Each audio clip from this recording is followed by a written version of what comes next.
Hello and welcome to another episode of Next Week in Gaming. Next week is our August Week 2 episode, and as usual we'll be covering game releases, early access releases, and we've got a couple of deals for you too next week.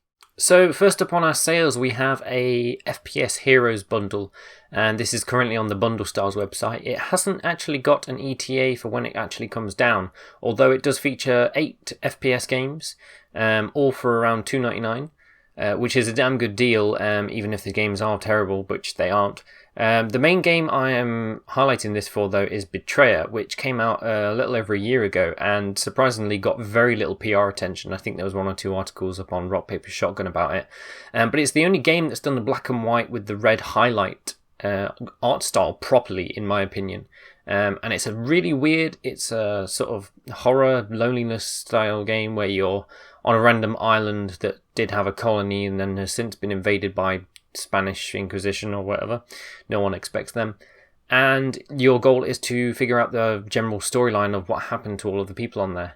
The bundle also includes a couple of other games, including System Shock 2 and Zotic and other stuff like that. But for $2.99, it is well worth getting purely for Betrayer, and I strongly recommend people play it.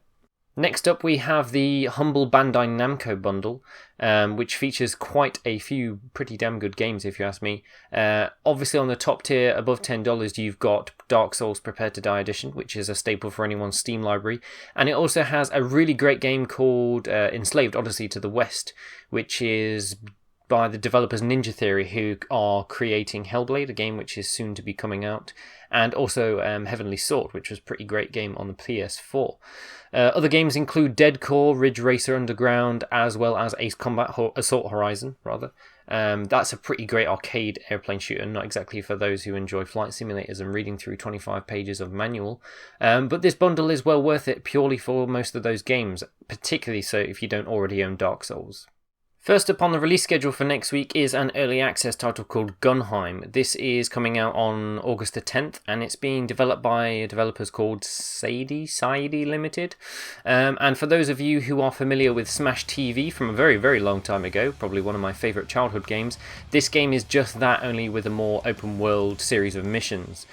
This game is not really putting any complexity down. It advertises itself on simplistic nature. It is a good old-fashioned 1 to 4 player local and online co-op game where you run around as sort of Vikings, except they're wielding extremely large guns.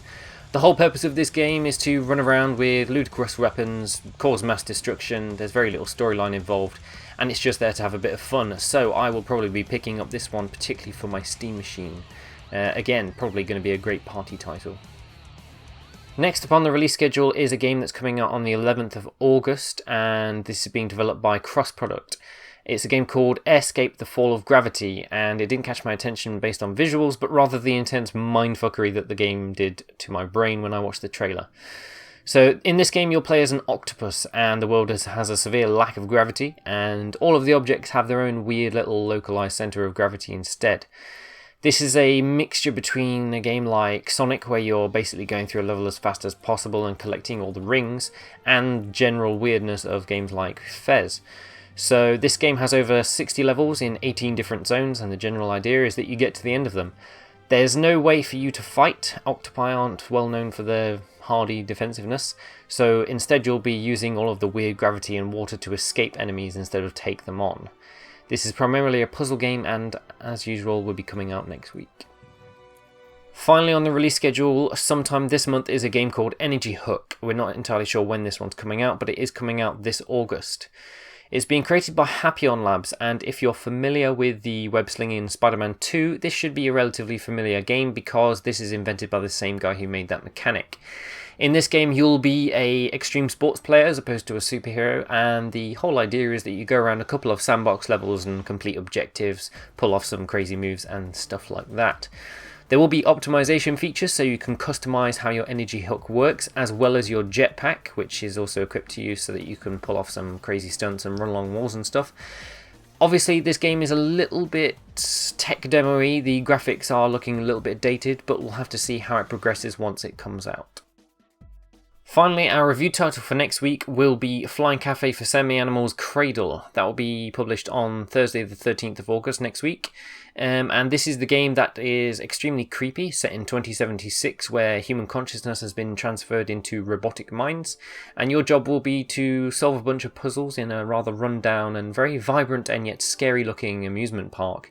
And you'll be talking with some other excessively creepy looking robots that have various human features, including their weird little LCDs which have eyes and makes them look like they have emotions.